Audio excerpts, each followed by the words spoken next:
রাসূল সাল্লাল্লাহু আলাইহি ওয়াসাল্লাম একদিন সাহাবীদেরকে বললেন, লা আ'লামান্না আকওয়ামান মিন উম্মতি ইয়াওমাল কিয়ামাতি বিহাসানাতি আমসালি জিবালি তিহামাতা বাইদা। হে আমার সাহাবারা, আমার উম্মতের মধ্যে একদল লোক এমন থাকবে, ইয়াতুনা ইয়াওমাল কিয়ামাতি বিহাসানাতিন আমসালি জিবালি তিহামাতা বাইদা। তিহামা নামক শুভ্র পাহাড় পরিমাণ সওয়াব নিয়ে তারা আসবে। ফায়াজআলুহা আল্লাহু আযজা ওয়া জাল্লা হাবাআম মানসুরা। কিন্তু রব্বুল আলামিন ওই আমলগুলোকে ধুলার ন্যায় বিক্ষিপ্ত করে দিবেন, ধুলার ন্যায় বানিয়ে ফেলবেন, অর্থাৎ নিঃশেষ করে দিবেন। হাসরের ময়দানে তার আমল কোনো কাজে আসবে না। সাওবান রাদিয়াল্লাহু তাআলা আনহু বললেন, ইয়া রাসূলুল্লাহ সিফহুম লানা ওয়া জাল্লিহিম লানা।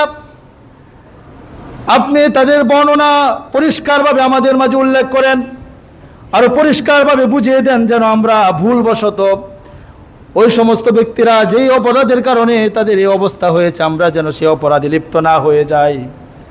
আল্লাহ রসুল তখন বললেন, ফাইন্না মিনহুম মিন ইখওয়ানিকুম ওয়া মিন জিলদাতিকুম। মুসলমান, আজকে আমরা এই অপরাধে সবচাইতে বেশি জড়িত। ভালো করে হাদিসটা শুনেন।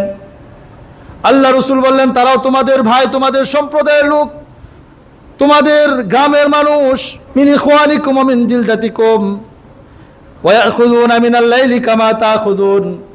রাতের বেলায় তোমরা যেমনি ভাবে তাহাজ্জুদ পড়ো, আল্লাহকে ডাকো, ইবাদত বন্দেগী করো, কোরআন তিলাওয়াত করো, তারাও আল্লাহকে ডাকে, কোরআন তেলাওয়াত করে, রাত জেগে ইবাদত বন্দেগী করে। ওয়ালাকিন্নাহুম আকওয়ামুন ওয়া ইযা খালাউ বিমাহারিমিল্লাহি আনতাহাকুহা।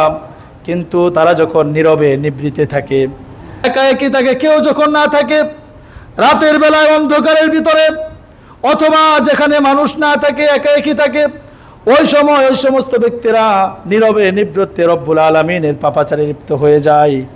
নীরবে পাপ করে, গোপনে পাপ করে।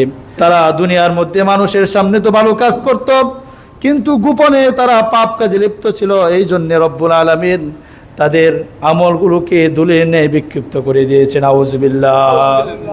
সাবধান, গোপন পাপ মানুষকে জাহান্নামে নিক্ষেপ করে, গোপন ইবাদত মানুষকে আল্লাহর ওলিতে পরিণত করে।